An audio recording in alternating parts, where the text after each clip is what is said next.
क्या आप जानते हैं कि जो तस्वीर आप देख रहे हैं ये प्रभु यीशु मसीह की तस्वीर है। एक महिला ने हवाई जहाज के अंदर से हवाई जहाज की खिड़की से इस तस्वीर को खींचा था। सन 1984 में एक महिला ऑस्ट्रेलिया से न्यूजीलैंड अपने दोस्तों के घर जा रही थी कि अचानक वो हवाई जहाज, वो प्लेन बिजली के तूफान से घिर गया। बहुत बार ऐसा होता है जब आसमान में बिजली के तूफान में से जहाज को गुजरना पड़ता है। साल में एक बार हवाई जहाज पर बिजली गिरती ही गिरती है, पर हवाई जहाज को बनाया ही इस तरीके से जाता है कि वो उस बिजली को आसानी से सह लेता है। पर ये तूफान बहुत भयानक था। हवाई जहाज बहुत हिलने लगता है और उसका संतुलन बिगड़ने लगता है और सभी यात्री घबरा जाते हैं। कुछ रोने लगे, कुछ चीखने चिल्लाने लगते हैं। लोगों को ऐसा लग रहा था कि जहाज किसी भी समय क्रैश हो जाएगा और वो सब मर जाएंगे। उस जहाज में एक प्रार्थना करने वाली महिला थी। उसने कुछ लोगों के साथ मिलकर प्रार्थना करनी शुरू की कि परमेश्वर, आपने 2000 साल पहले तूफान को शांत किया था, तो परमेश्वर आज भी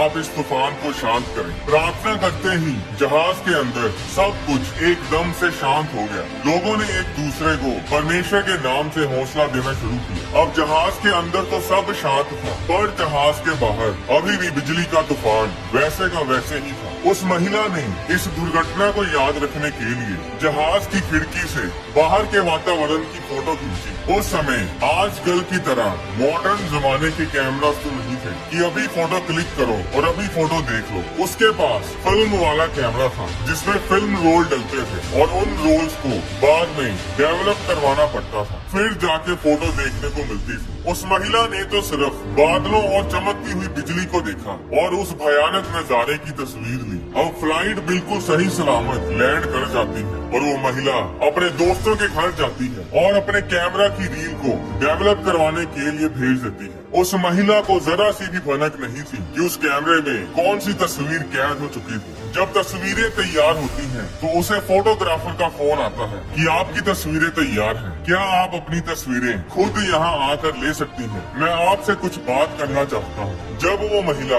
फोटोग्राफर की दुकान पर पहुँचती है, तो उसने पूछा कि आप क्या बात करना चाहते हैं? फोटोग्राफर ने कहा, आपने ये तस्वीर कैसे खींची? तस्वीर देखते ही वो महिला हैरान हो जाती है और उसकी आंखों से आंसू टपकने लगते हैं। जो तस्वीर आप देख रहे हैं, ये वही तस्वीर है जो उस महिला ने हवाई जहाज की खिड़की से हवाई जहाज के बाहर के भयानक तूफान के नजारे को कैद करने के लिए खींची थी, ताकि वो उस लम्हे को याद रख सके। पर वो नहीं जानती थी कि उस भयानक तूफान में खुद परमेश्वर उनके साथ थे। आप तस्वीर में देख सकते हैं कि एक शख्स है जो उस तूफान में बादलों के बीच खड़ा है, जिसने सफेद रंग की पोशाक, एक व्हाइट रोब पहना हुआ है और वो बहुत ही शांत है। बाइबल में मरकुस की पुस्तक अध्याय 4 में जब चेले नाव में थे, तो भयानक तूफान आता है और लहरें नाव पर यहाँ तक लगी कि वे पानी से भरी जाती थी। बाइबल बताती है कि चेले चिल्ला रहे थे, डरे हुए थे कि वो डूबने वाले हैं, पर यीशु मसीह बड़े आराम से उस नाव में सो रहे थे। मरकुस अध्याय 4 उसकी 39 आयत में जब चेले यीशु मसीह को जगाते हैं, तो यीशु मसीह ने उठकर आंधी को डांटा और पानी से कहा, शांत रह, थम जा। और आंधी थम गई और बड़ा चैन हो गया। और यीशु ने चेलों से कहा, तुम क्यों डरते हो? क्या तुम्हें अब तक विश्वास नहीं? वे बहुत ही डर गए और आपस में बोले, ये कौन है कि आंधी और पानी भी उसकी आज्ञा मानते हैं? जिस तरह 2000 साल पहले यीशु मसीह ने उस आंधी तूफान को शांत किया, उसी तरह उस औरत के प्रार्थना करने पर यीशु मसीह उस तूफान में आए और उस तूफान को शांत किया। उस औरत ने जो कुछ उस जहाज में हुआ था और किस तरह उसने तस्वीर लेने का फैसला किया, ये सब उसने उस फोटोग्राफर को बताया। और उसी दिन वो फोटोग्राफर और उसके परिवार ने यीशु मसीह को अपना उद्धारकर्ता ग्रहण किया। जैसे जैसे लोगों को उस तस्वीर के बारे में पता चलता गया, वैसे वैसे लोगों ने, परिवारों ने यीशु मसीह को अपना उद्धारकर्ता ग्रहण करना शुरू किया। दानियल अध्याय 3 उसकी 1 आयत में लिखा, नबूकदनेस्सर राजा ने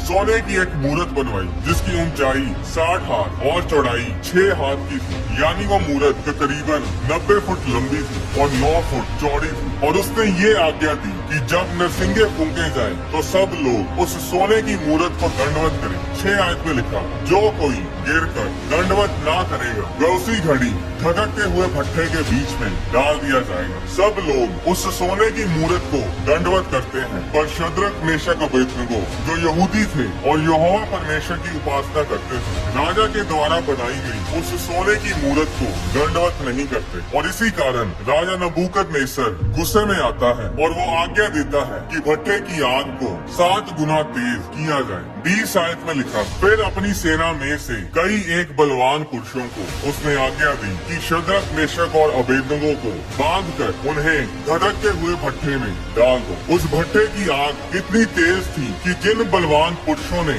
शद्रक, मेशक और अबेदनगो को आग में डालने के लिए उठाया हुआ था, वे ही आग की आग से जल मरे। और इसी आग के भट्ठे में ये तीनों पुरुष शद्रक, मेशक, अबेदनगो बंधे हुए फेंक दिए गए। 24 आयत में लिखा, तब नबूकदनेस्सर राजा अचंभित हुआ और घबराकर उठ खड़ा हुआ और अपने मंत्रियों से पूछने लगा, क्या हमने उस आग के बीच 3 ही पुरुष बंधे हुए नहीं डलवाए? उन्होंने राजा को उत्तर दिया, हाँ राजा, सच बात है, हमने 3 पुरुष ही उस आग में डाले हैं। 25 आयत में राजा ने कहा, अब मैं देखता हूँ कि 4 पुरुष उस आग के बीच खुले हुए टहल रहे हैं और उनको कुछ भी हानि नहीं पहुंची। और चौथे पुरुष का स्वरूप ईश्वर के पुत्र के सदृश है। बाइबल बताती है कि उस भयानक आग में खुद परमेश्वर उनके बीच आया और उसने अपने लोगों को बचाया। वही आग जिसने बलवान पुरुषों को जला मारा, वही आग परमेश्वर के लोगों को छू तक ना पाई। उस अन्य जाति राजा को आग में परमेश्वर के बेटे के जैसा कोई दिखाई दिया और आग में परमेश्वर को देखने के बाद उसका जीवन बदला और उसने परमेश्वर की गवाही दी और परमेश्वर के नाम की महिमा की। हर छोटी छोटी बात तो बाइबल में लिखी नहीं गई, पर हम इतना जरूर जानते हैं कि इस घटना को देखने के बाद बहुत सारे लोगों ने यहोवा परमेश्वर को अपना परमेश्वर ग्रहण किया होगा। सदियों से हम देखते आ रहे हैं कि परमेश्वर ने चिन्ह और चमत्कारों के जरिए अपने आप को लोगों के ऊपर प्रकट किया, अचंभी रीति से अपने लोगों को मुसीबतों से बचाया। चाहे वो दानियल को शेरों की मांग में बचाना हो, चाहे वो लाल समुद्र को 2 भाग करके अपनी प्रजा को उसमें से ले जाना हो, चाहे वो योना को मच्छ के पेट में संभाल के रखना हो, चाहे वो शद्रक, मेशक, अबेदनगो को धधकती आग के भट्टे में बचाना हो, चाहे वो मुर्दों को जिंदा करना हो, चाहे अपने दूत भेजकर अपने लोगों को जेलों में से छुड़ाना हो, परमेश्वर ने हमेशा ही अपने वायदों को जो उसने अपने वचन में लिखे हैं हमेशा पूरा किया है। बाइबल बताती है कि परमेश्वर कभी बदलता नहीं, वो एक सा रहने वाला परमेश्वर है। परमेश्वर जैसा है वो वैसा ही रहेगा। अगर आप ये कहो कि परमेश्वर और बढ़िया हो जाएगा, तो इसका मतलब ये हुआ कि परमेश्वर अभी परफेक्ट नहीं है और उसे सुधरने की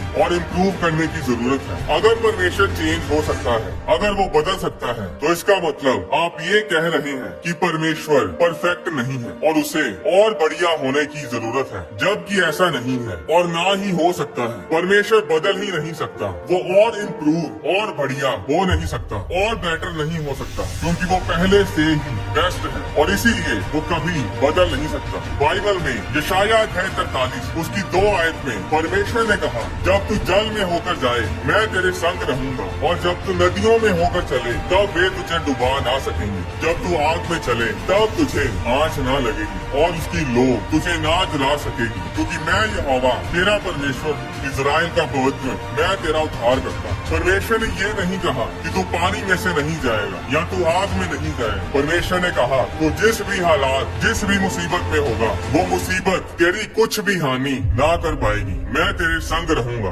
और तेरी रक्षा करूंगा। जब जब लोगों ने परमेश्वर को पुकारा तब तब परमेश्वर अपने लोगों को बचाने के लिए कभी अपने दूतों को भेजता था तो कभी खुद स्वर्ग से धरती पर उतर आता था। मायने नहीं करता कि आप अपने जीवन के किस तूफान में से गुजर रहे हैं, परमेश्वर ने ऐसा कभी नहीं कहा कि तुम तूफान में से गुजरोगे नहीं या तुम पर कोई मुसीबत नहीं आएगी। पर परमेश्वर ने ये वायदे जरूर किए हैं कि मैं तेरे संग रहूंगा और तेरी रक्षा करूंगा। जब परमेश्वर आपको बचाए, आपको आशीषित करे, तो वो आशीष, वो छुटकारा दिखने में छोटा ही क्यों ना हो, परमेश्वर के उस काम की, उस चमत्कार की गवाही जरूर दे, उसके बारे में लोगों को जरूर बताए। आज लोगों की जिंदगी में जब कोई छोटा चमत्कार होता है तो वो उसकी गवाही नहीं देते। वो सोचते हैं कि जब बड़ा चमत्कार होगा, जब मेरा काम पूरा का पूरा बन जाएगा, मैं तभी गवाही दूंगा, तभी सेलिब्रेट करूंगा, जो कि सही नहीं है। छोटी सी छोटी जीत को, छोटे से छोटे काम को सेलिब्रेट जरूर करें और परमेश्वर का धन्यवाद करें।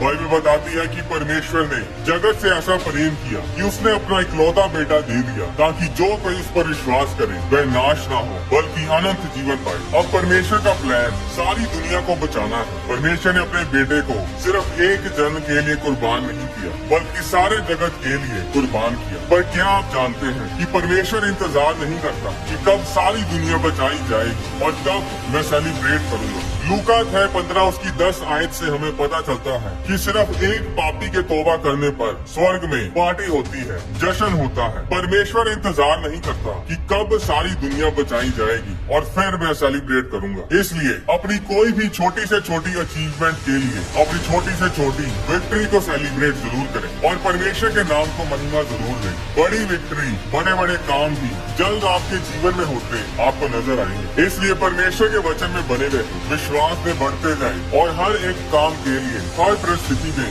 अपनी हर सिचुएशन में, अपने हर तूफान में परमेश्वर का धन्यवाद, परमेश्वर की आराधना और परमेश्वर को महिमा देते जाए। परमेश्वर आपको आशीष दे। आने वाली वीडियोस में मैं आपको बताऊंगा कि दुनिया के अंत के हम कितना नजदीक पहुंच चुके हैं। यीशु मसीह को स्वर्ग में इस नाम से पुकारा जाता है। यरीहो की दीवार के गिरने के पीछे क्या रहस्य था? यीशु मसीह को शुक्रवार के दिन ही क्रूस पर क्यों चढ़ाया गया था? परमेश्वर के वचन से जुड़े गहरे भेदों की वीडियोस को देखने के लिए होली स्पिरिट प्रोडक्शंस चैनल को सब्सक्राइब करें और साथ ही बने बेल आइकन पर क्लिक करके ऑल नोटिफिकेशंस को सिलेक्ट करें ताकि चैनल पर अपलोड की जाने वाली हर वीडियो आपके फोन में जरूर पहुंचे। अगर आप डोनेट करना चाहते हैं तो आप होली स्पिरिट प्रोडक्शंस के बैंक अकाउंट में या QR कोड के जरिए भी हमें अपनी डोनेशंस भेज सकते हैं। अगर ये वीडियोस आपके लिए आशीष का कारण है तो इस चैनल को सपोर्ट जरूर करें। परमेश्वर आपको आशीष दे।